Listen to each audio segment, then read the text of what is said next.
Well, hello guys. So ngayon ituturo ko lang ulit yung sa circle.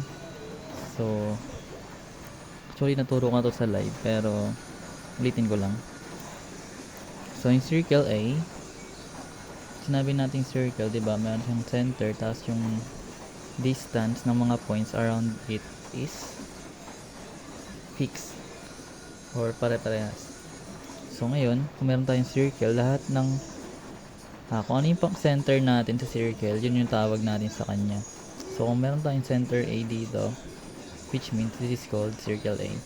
So a point is always written as capital, just like this, and a line is written as small letter.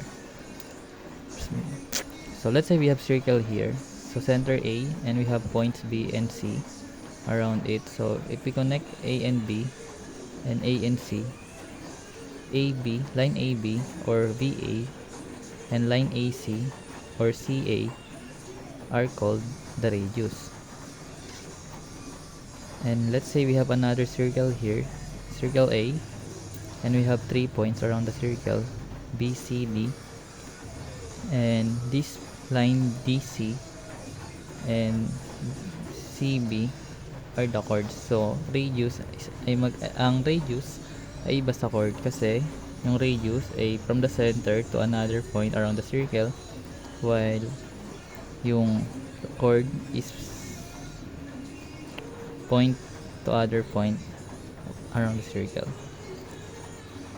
So BC or CB and CD or DC are chord. So let's say we have point CBD and circle A.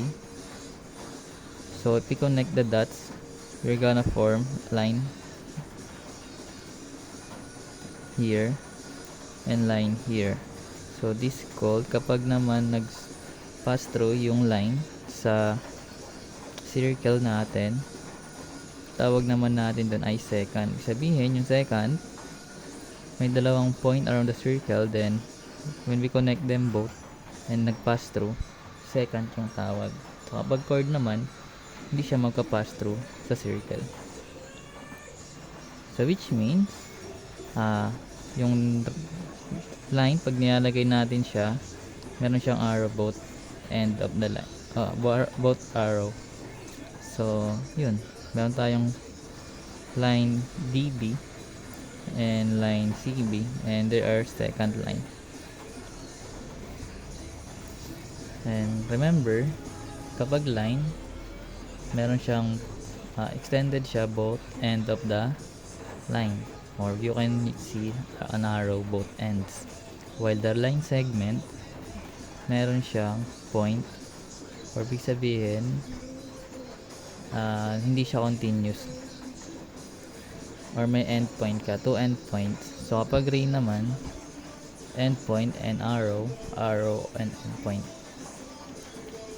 So let's say we have another circle here, so circle A, and we have point B, which is and if we connect the point B in the circle, on the point on the circle, we're gonna form a tangent line. So we denote the tangent line C. So it can call, pwede rin siyang tawagin na line EB, ED, line ED or DE. So this is tangent line. So magkaiba yung tangent sa secant. Yung secant, dalawang point yung kailangan. Yung tangent, isa lang. Tas yan. Next we have diameters. So let's say we have a circle here again, circle A. Then we have points B, C, D, E around it. So if we connect BC and DE, makaka-form tayo ng diameter. Sabihin yung diameter is dadaan siya sa center mo, papunta sa isa pang point na sa circle. So magkaiba siya sa chord, kasi yung chord mostly hindi siya tatama sa center. So pag sinabing diameter, yung kalahati nun is half a circle. Then we have diameter DE and BC in this illustration. So let's say we have another circle. So circle A, and we have point B and C. And AB, sabi natin, and AC are the radius.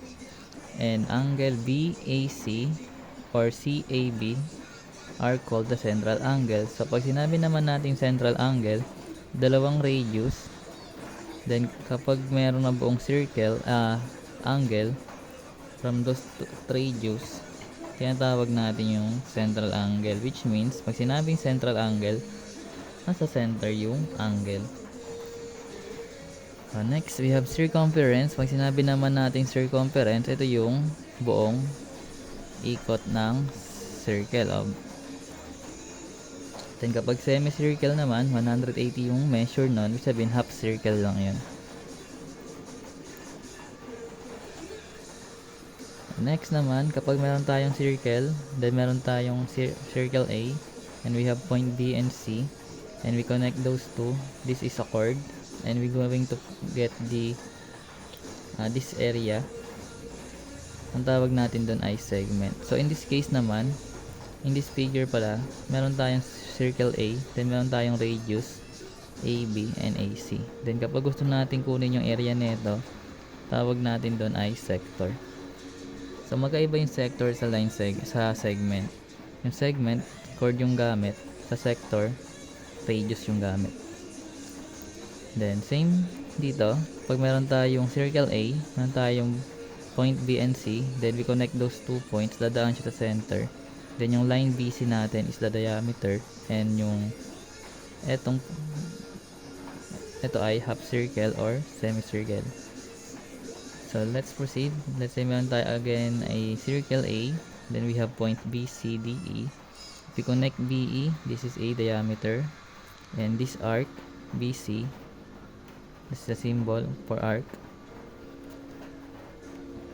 And we can also have here CE as an arc, or DE as an arc, and BD as an arc, or BDE, so on. So minor arc less than 180. So meron tayo ditong diameter. So ibig sabihin, hindi dapat lalagpas sa 180 yung minor arc.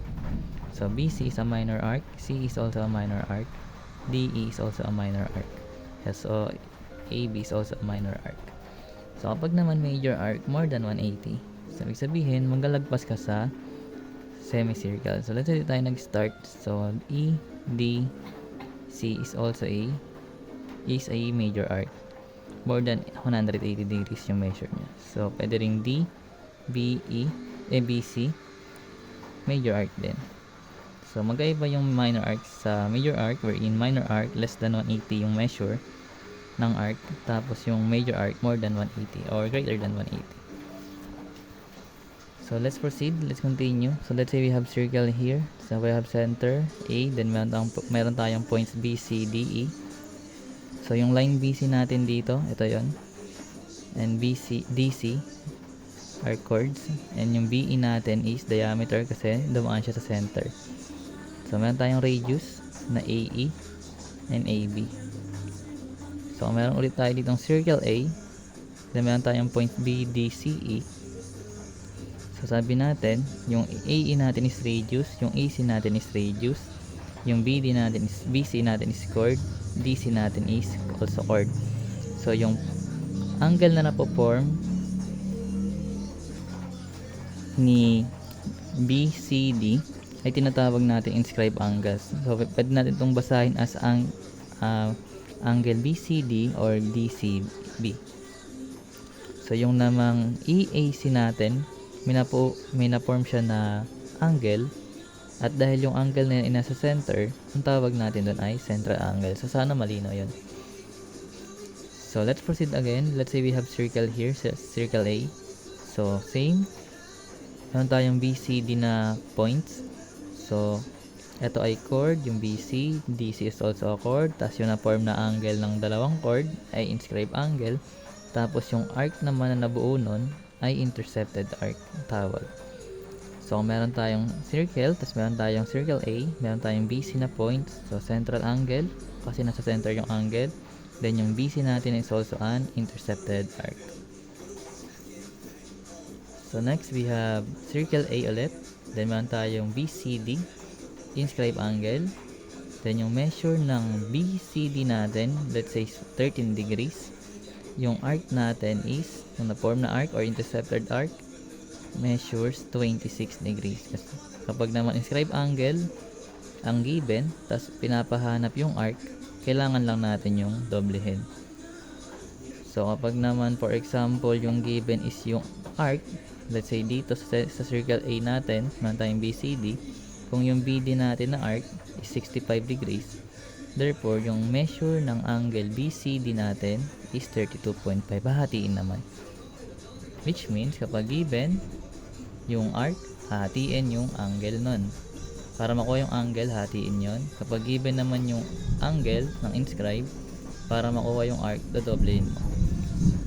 So sa pagdating naman sa central angle, so meron tayong circle A, then meron tayong point na BC.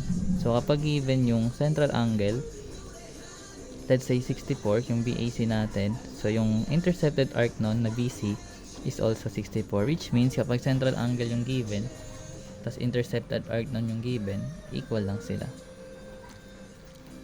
So let's say meron tayo ditong circle, so meron tayong circle A, meron tayong point na B, C, D, E, F, then I, then meron tayong line G, meron tayong line H.